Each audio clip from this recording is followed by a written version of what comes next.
I'm about to share the do's and don'ts of how to pitch to a speaker agent. So if you're thinking of approaching a speaker agency now or at some point in the future, you'll want to keep watching. I'm Neil Fellows and I'm a speaker agent representing thought leaders and change makers. I started out in sales and marketing, then I became a speaker, then I mentored speakers on the business of speaking before I became a speaker agent.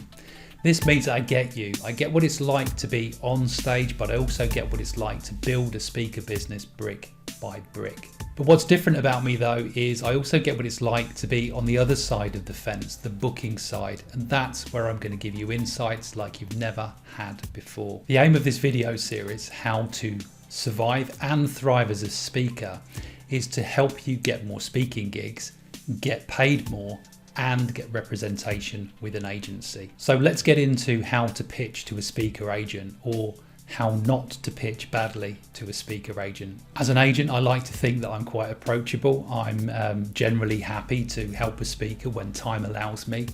And I appreciate people who respect me, respect my time, and also my industry knowledge. So when you connect with me, or any other agent for that matter, I want to recommend that you do so thoughtfully and considerately.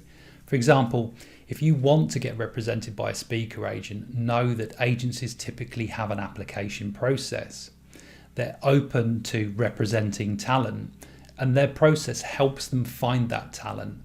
And you're either ready to apply at that moment or you're not. So my first piece of advice when prospecting an agent is to find their process and follow it. Now that sounds to me like common sense. Go to the website, find the page where the speaker agent has an application form or application process, and then follow it. Now doing that shows an agent a couple of things. One, that you can use your own initiative, and two, you can follow instructions. And to be fair, doing that will separate you from about 60% of those people who apply. And yeah, it's as high as 60%, because that 60% often don't use their own initiative and they don't follow instructions.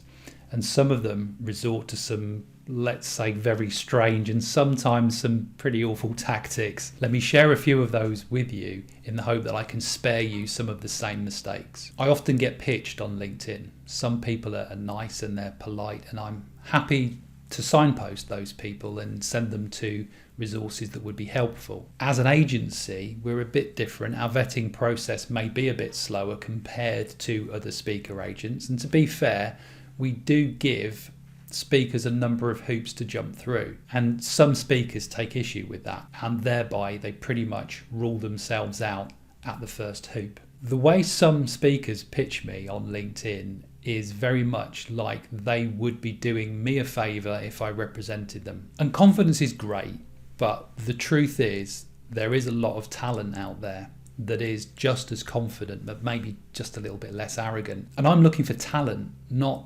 overconfidence. So an aggressive, bold, or overly confident or arrogant approach it's not going to work for me. Sometimes speakers pitch us via the contact form on our website, and that's kind of close, but for me it's not close enough, to be honest. There's a tab on our website that says speaker representation, and I strongly recommend that you use that. Don't assume that you are somehow kind of exempt or the exception to the rule. If you think you are the exception to the rule, or having read that page and feel that we're not for you, please move on.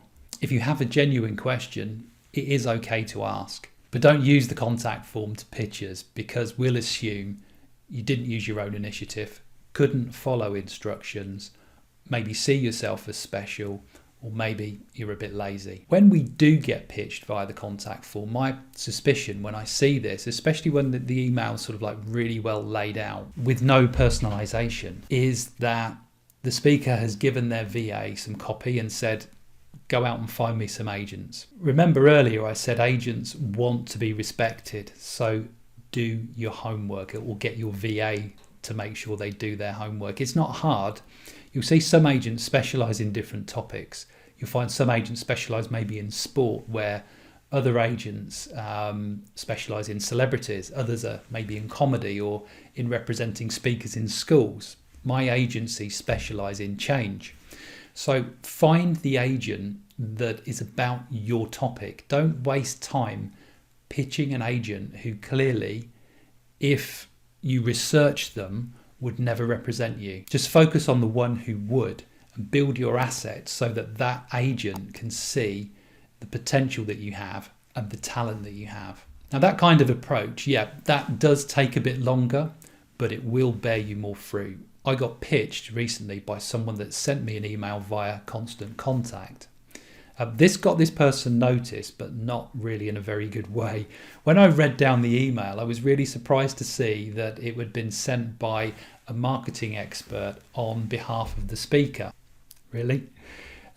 So what that expert to me seemed to have done was to build a contact list of agents, load them all into the CRM, and then send a plain vanilla email with no personalization. And then they blanket emailed all of those agents that they built into that contact list with the same identical message. Now, this kind of pitch to a speaker agent doesn't work on a number of levels. Firstly, just use the application form. Second, if you're going to blanket email every agent, don't be so obvious about it.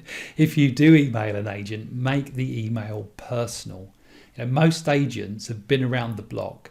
We've seen things before, and a blanket email like that is just going to get ignored. And the speaker who employed that marketing expert failed, in my opinion, to actually do their due diligence on what was actually necessary.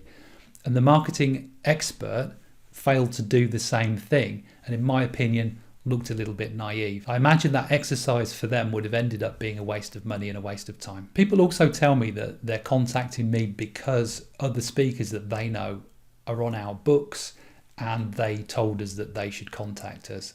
Now, the first question I'm going to ask is for verification of who it was that mentioned us, because I like to thank people and say, look, thanks for recommending us to your speaker friend. I've also found people, though, being a bit less than honest about this approach. And it looks to me like you're trying to open a door with familiarity, and that's fine if it's true. But if it's not true, don't try it. Now, on the other hand, recently I got a message from someone who genuinely had a mutual friend. Now, this person was honest, they were respectful, they were really humble, and they were real. And as a result, I was able to help them and signpost them and help them with their speaking career. So what I'm saying is, in a lot of cases, a speaker will self-select whether they get help or they get representation by what they do when they pitch a speaker agent. And if I'm honest, the whole idea of pitching a speaker agent is actually wrong. We don't need to be pitched. We just need you to fill in the application form and follow the process. There's no need for a pitch. Piece of advice I want to finish off with, and this is important: don't apply because you need an agent. Apply because you are ready for an agent, and there's a difference. A quick gauge of readiness to a large extent is to download the agent's application form.